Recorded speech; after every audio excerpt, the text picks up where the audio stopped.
የሩሲያ ግዙፍ የእህል ማከማቻ በዩክሬን ተመቷል። ጦርነቱ ተባብሶ በጥቁር ባህር ሁለቱ ሀገራት በመሳሪያ ተፈታትሸዋል።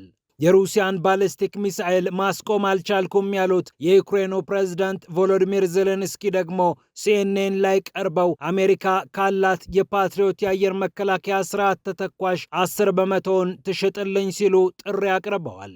የሩሲያ ባሊስቲክ ሚሳኤሎችን ማክሸፍ እየቻለን አይደለም፣ ይበልጥ እየተመታን እንገኛለን ሲሉ የተናገሩት ዜሌንስኪ አሁንም ጥያቄያቸውን በድጋሚ ለኔቶ ሀገራት አሰምተዋል። የኔቶ ሀገራት በዚህ ጉዳይ ላይ ጠበቅ ያለ አቋም ባይዙላቸውም ጉዳዩን እንመለከተዋለን። ይህ እንደተጠበቀ ሆኖ የሩሲያው ፕሬዝዳንት ቭላዲሚር ፑቲን ወደ ወሳኟ ደሴት ያደረጉት ጉዞ በጃፓን ቁጣ ቀስቅሷል። የጃፓኗ ጠቅላይ ሚኒስትር ሳኔ ታካቺም ስለ ጉዳዩ አስተያየት ሰጥተዋል።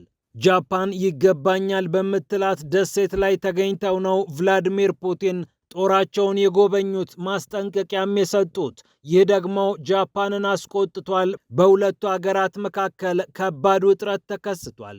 ይህ እንደተጠበቀ ሆኖ ትንታጓ የትራምፕ ባለስልጣን ከስራዋ ገለል ብላለች። ፕሬዝዳንት ትራምፕም ታማኜ ትሄዳለች ሲሉ አረጋግጠዋል። የዋይት ሀውሷ ቃል አቀባይ ለትራምፕ ከመታመንም በላይ የታመነች ከመመረጥ በላይ የተመረጠች ሴት ሆና አገልግላለች። የዚህች ቃል አቀባይ ከዋይት ሀውስ መውጣት ትራምፕን በብዙ መልኩ ያጎድላቸዋል እየተባለ ነው። በዚህ ዙሪያ ያሉ ዘገባዎችን እንመለከታለን።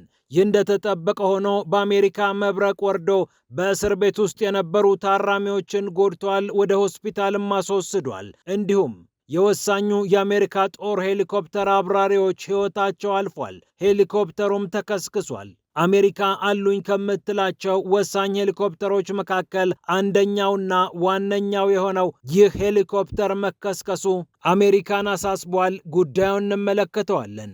ፒያሳ ኔትወርክን ስትከታተሉ ሁሉንም በጥልቀት ታገኛላችሁ። ፒያሳ ኔትወርክን ሰብስክራይብ፣ ላይክ እና ሼር በማድረግ የፈጣን የተአማኒና የጥልቅ ዘገባዎች ቤተሰቡን ስንል በአክብሮት እንጋብዛለን። ብስራት ከፈለኝ ነኝ። አሁን ወደ ጉዳዮቻችን አለፍን።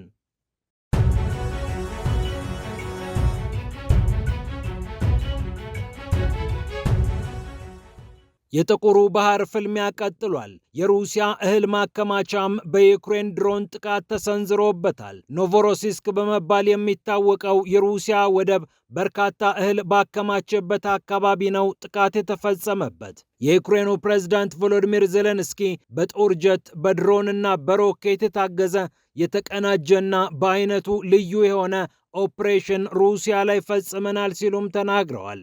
ዩክሬንን ለመውረር የሚያገለግሉ መሰረተ ልማቶችና የጦር መሳሪያዎች በአጠቃላይ ሀብቶች ይመታሉ ሲሉም ቮሎዲሚር ዜሌንስኪ ከኦፕሬሽናቸው በኋላ በደስታ ተናግረዋል።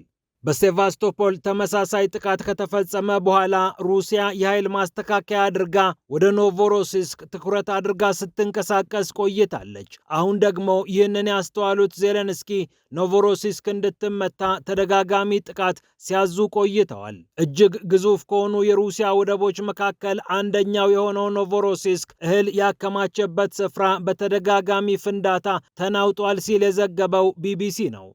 ይህ እንዳለ ሆኖ የዩክሬኑ ፕሬዝዳንት ቮሎዲሚር ዜሌንስኪ አሜሪካ ካሏት የፓትሪዮት የአየር መከላከያ ስርዓት ተተኳሽ ሚሳኤሎች 10 በመቶውን ትሽጥልን፣ ከዚያ የሩሲያን ባሊስቲክ ሚሳኤሎች እናወድምላታለን ሲሉ ጥሪ አቅርበዋል። የኔቶ አባል ሀገራት በተደጋጋሚ የዜሌንስኪን ጥሪ ቢሰሙም ተግባራዊ ያደረጉት ነገር ግን አነስተኛ ሆኖባቸዋል። አሁን በግላጭ የሩሲያ ባሊስቲክ ሚሳኤሎች ከአቅማችን በላይ ስለሆኑ እንምታቸው የሚል ጥሪ እያቀረቡ ይገኛሉ።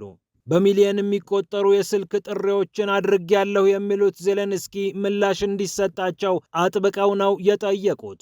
ጠላፊ ሚሳኤሎቹን ደግሞ የኔቶ ሀገራት ከአሜሪካ እንዲገዙላቸው ጥሪ አቅርበዋል። አሁን አሜሪካ መጋዘን ውስጥ ከሚገኘው 10 በመቶ እኛ ዘንድ ቢመጣ አንድ የሩሲያ ባሊስቲክ ሚሳኤል አይተርፍም፣ አየር ላይ እንመተዋለን ሲሉ ዜሌንስኪ ጠይቀዋል። ቢያንስ 5 በመቶውን ካገኘን ደግሞ ቀዝቃዛውን ወራት እናልፍበታለን ይላሉ የዩክሬኑ ፕሬዝዳንት። 2025 ላይ ከሩሲያ የሚወረወሩ ባሊስቲክ ሚሳኤሎችን ማክሸፍ ከምንችልበት በ2 እና በ3 እጥፍ ባነሰ መልኩ ነው አሁን እያከሸፍን የምንገኘው። እያንዳንዱ ምሽት የባሊስቲክ ሚሳኤል ጥቃቶችን የምናስተናግድበት ነው። በወር ውስጥ ደግሞ 4 ወይም 5 ጊዜ ከባባድ የባሊስቲክ ሚሳኤል ጥቃቶችን እያስተናገድን እንገኛለን። ህዝባችን ጽናት ያለው ቢሆንም አሁን ደክሞታል ሲሉ በይፋ ተናግረዋል።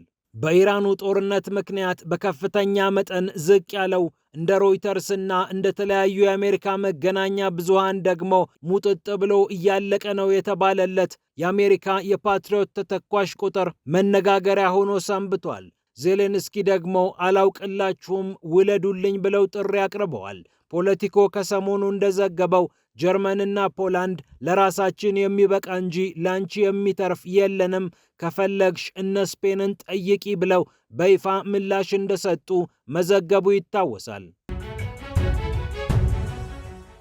ይህ እንደተጠበቀ ሆኖ የሩሲያው ፕሬዝዳንት ቭላዲሚር ፑቲን ጉብኝት ጃፓንን አስቆጥቷል። የጃፓኗ ጠቅላይ ሚኒስትርም ቁጣቸውን በአደባባይ ገልጸውታል።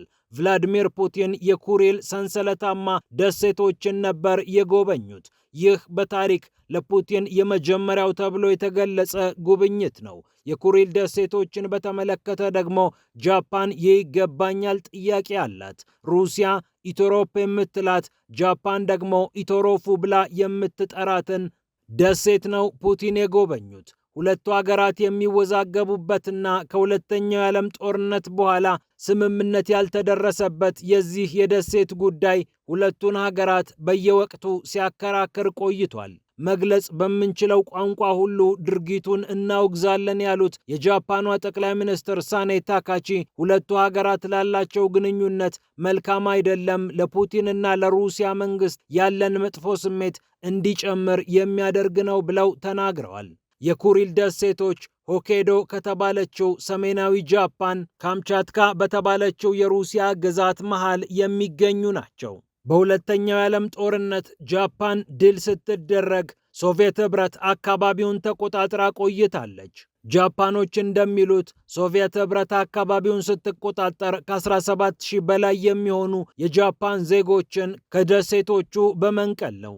ይህ ታሪካዊ ውዝግብ ታዲያ ከሁለተኛው የዓለም ጦርነት በኋላ ምንም አይነት የሰላም ስምምነት ባልተፈራረሙት ጃፓንና ሩሲያ መሃል ተደጋግሞ እየተነሳ ይገኛል።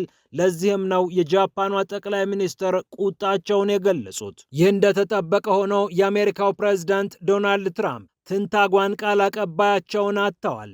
ቃል አቀባይዋ ለቤተሰቤ ጊዜ መስጠት እፈልጋለሁ፣ የወራት ዕድሜ ብቻ ያላት ሴት ልጄ የኔን እንክብካቤ ትፈልጋለች፣ ጥሩ እናት መሆን አለብኝ በማለት ነው የዋይት ሀውስ ቃል አቀባይነታቸውን የለቀቁት። ትራምፕም ቤተሰባዊ የሆነውን ውሳኔ አከብራለሁ ሲሉ በማህበራዊ ገጻቸው ላይ አስፍረዋል። በጣም የታመነች ሲሉም ነው ባለስልጣኗን የገለጹት።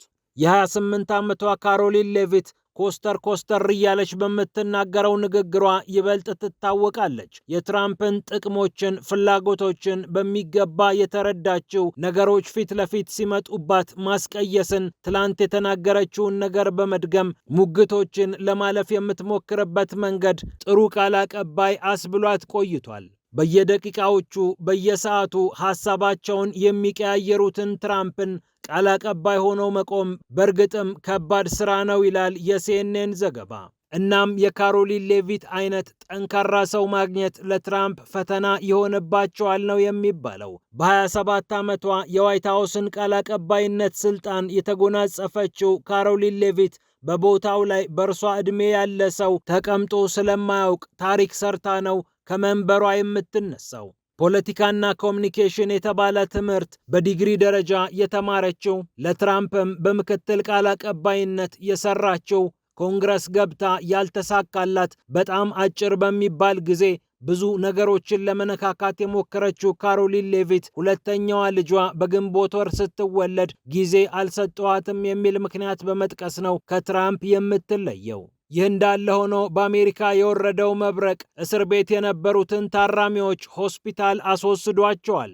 ኦሃዮ በሚገኘው እስር ቤት ውስጥ 16 የሚሆኑ ታራሚዎች ላይ መብረቅ ወርዶ ነው ጉዳት የደረሰው። አንዳንዶቹ በሄሊኮፕተርም ጭምር ነው ከአካባቢው ወጥተው ሕክምና የተደረገላቸው። እስካሁን ግን የሞት ዜና አልተሰማም። ኦሃዮን ጨምሮ በአሜሪካ የተለያዩ ግዛቶች የመጣው የተፈጥሮ ክስተት እንዲህ አይነቱን ነገር አሜሪካ እንድታስተውል አድርጓታል። በመጨረሻም ሁለቱ አብራሪዎች መሞታቸው ተረጋግጧል። ኤች-64 አፓች ሄሊኮፕተር ተከስክሶ ነው ሁለቱ አብራሪዎች የሞቱት። አሜሪካ አሉኝ ከምትላቸው ሄሊኮፕተሮች መካከል አንደኛው የሆነው አፓች ሄሊኮፕተር በደርዘን የሚቆጠሩ ሄልፋየር ሚሳኤሎችን፣ በርካታ ሮኬቶችን መታጠቅ የሚችል ነው። በቴክሳስ ያጋጠመው የመከስከስ አደጋ የሁለቱን አብራሪዎች ሕይወት እንደነጠቀ ተነግሯል። ጉዳዩ እየተጣራ መሆኑም ተነግሯል። ፒያሳ ኔትወርክን ስትከታተሉ ስለቆያችሁ ክብረት ይስጥልን ብለናል። ፒያሳ ኔትወርክን ሰብስክራይብ፣ ላይክ እና ሼር በማድረግ የፈጣን የተአማኒና የጥልቅ ዘገባዎች ቤተሰቡን ስንል በአክብሮት እንጋብዛለን። ብስራት ከፈለ ነበርኩ። ሰላም ለዓለማችን።